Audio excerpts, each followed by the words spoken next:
This segment will be entitled The End Times of the Third Age. This is part of our study in the book of Revelation. My name is Alfred Eugene Pearl. So, the end times of the third age, as gleaned from the book of Revelation.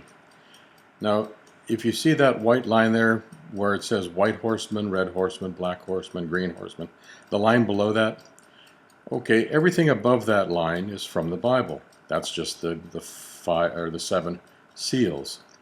Now, everything below that line is my interpretation of these things. Now, let me tell you why I label these world domination ideologies. I am a pan-eschatologist. That's kind of a comical term, just indicating, eschatology is the study of the end times. A pan-eschatologist is somebody who's just going to wait and see how things pan out, see how the end times pans out. And consistent with that viewpoint, I believe I've seen the fulfillment of the four horsemen of the apocalypse and events of the fifth seal. Now, see where it says Jacob's prophecy down there?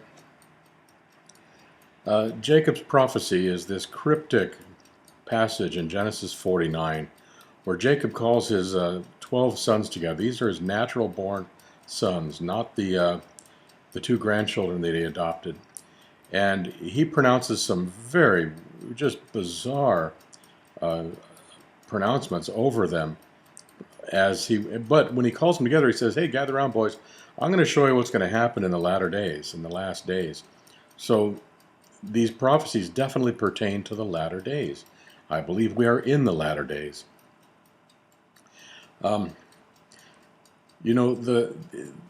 Jacob was in the second age, so why don't his prophecies pertain to the age in which he lived?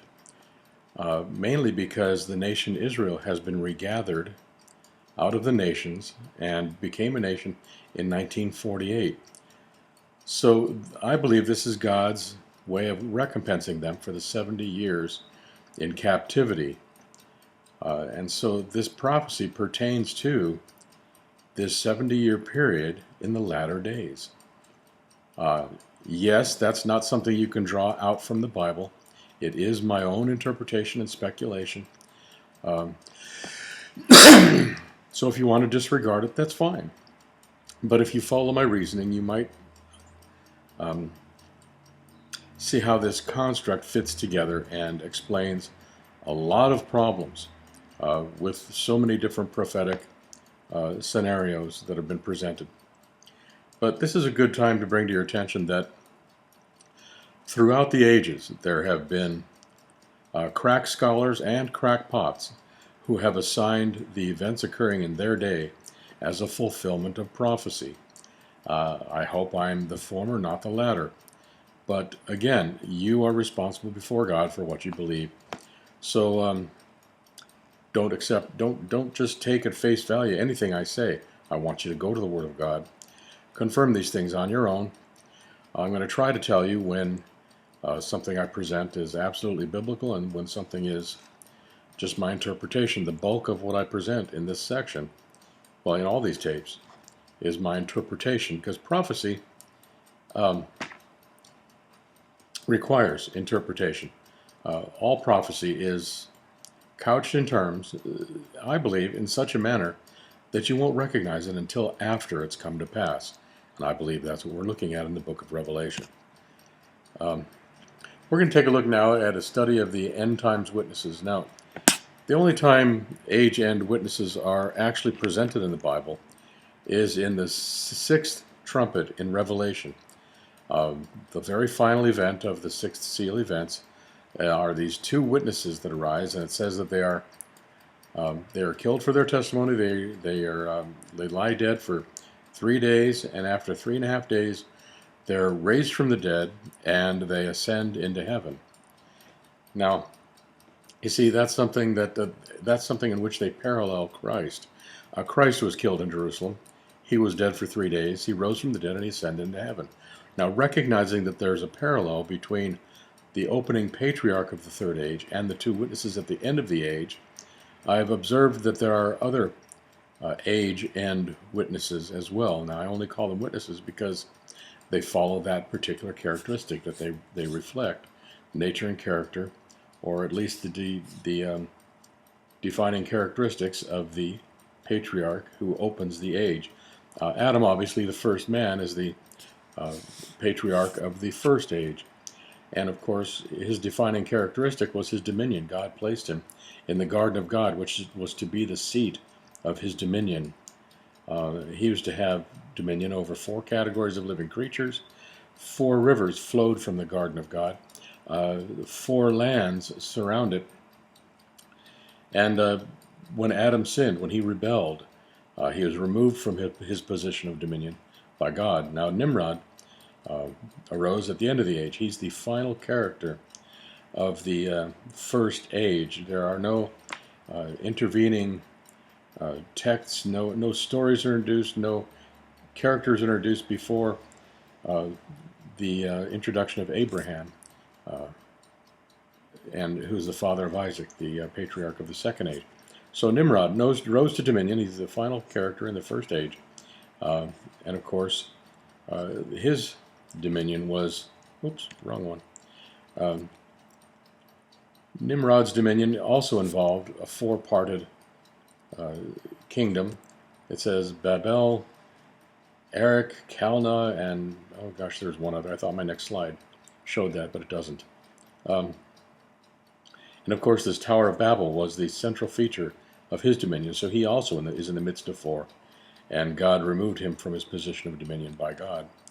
In the second age, Isaac was born to a woman who was barren and well beyond childbearing age. His mother was 90 years old.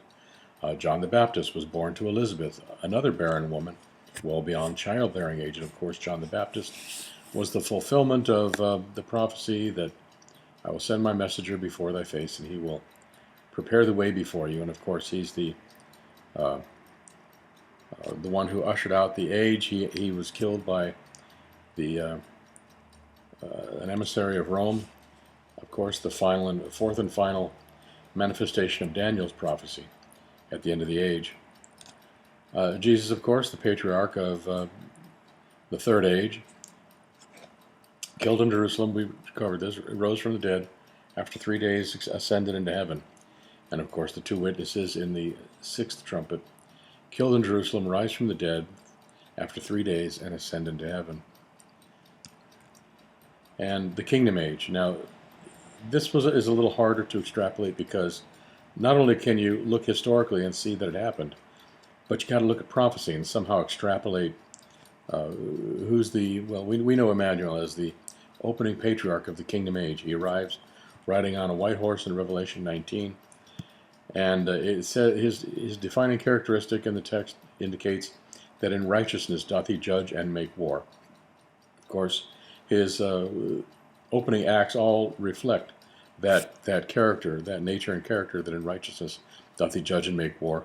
The beast was taken, and with him the false prophet. These are both cast alive into the lake burning with fire and brimstone, and all those who followed the beast and false prophet were also so dispatched from the earth.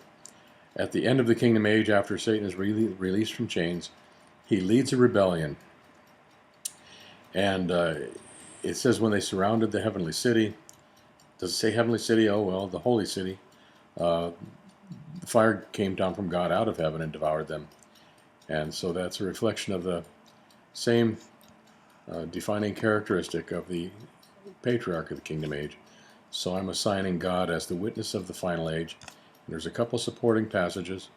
1 Corinthians 15 says that when the end cometh, or I guess it says then cometh the end, when he, referring to Jesus Christ, the King of the kingdom age, shall have delivered up the kingdom to God, even the Father, when he shall have put down all rule and all authority and power. And a couple verses later, it reinforces it, restates it. When all things shall be subdued unto him, then shall the Son also himself be subject unto him that put all things under him, that God may be all in all. So at the end of the kingdom age, we see God, a fire coming down from God out of heaven. And then after that, in the book of Revelation, of course, we have the new heavens and the new earth. And it goes on from there. So here are the 4 ages appointed to man in the opening and closing patriarch that we just studied. Here are the 4 ages. Now what I want to do is just to expose these against the seals, trumpets, thunders, and vials.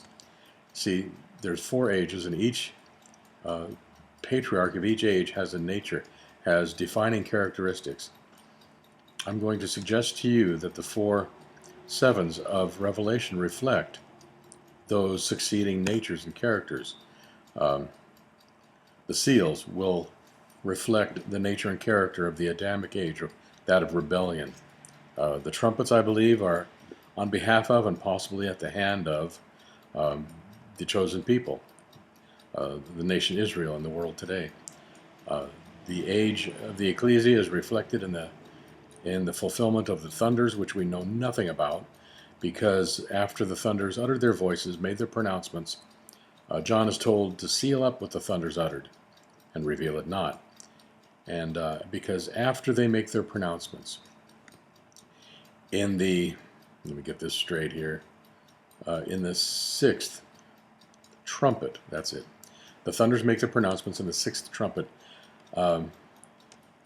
After the 6th trumpet is, of course, the last trump, when, of course, the kingdoms of this world become the kingdoms of our Lord, and I believe we are resurrected to be with him in what is commonly known as the rapture, although that word does not occur in the New Testament. I don't believe that dilutes its viability at all.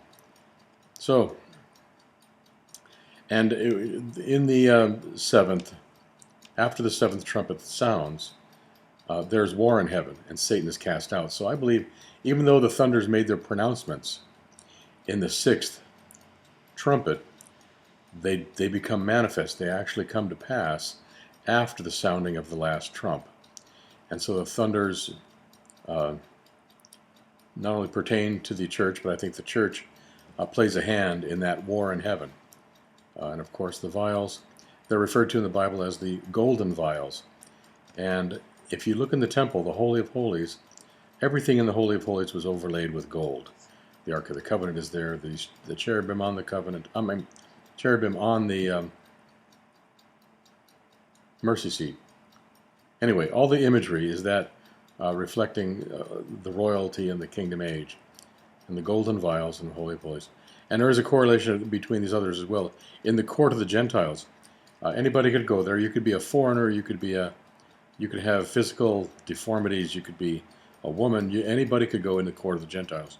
And of course, in the Adamic age, you had the sons of God coming into the daughters of men, the Nephilim being born to them. You had the descendants of Cain before the flood. And so the Adamic age is a time when there was all sorts of characters that no longer exist on the earth today. And of course, the seals reflect that character of the Adamic age, in that they're a period when the house of Adam has their way on the earth to establish their... well, we'll get there, and I'll try to establish that the seals do reflect the rebellion of the house of Adam. And we've gone through the others, so let's move on. So here's the end times of the 3rd age, and we're going to get to those seals next. So next up, the 7 seals. God bless, and I hope you'll join me in our next study. That's all for now. You have a wonderful day. This is the end.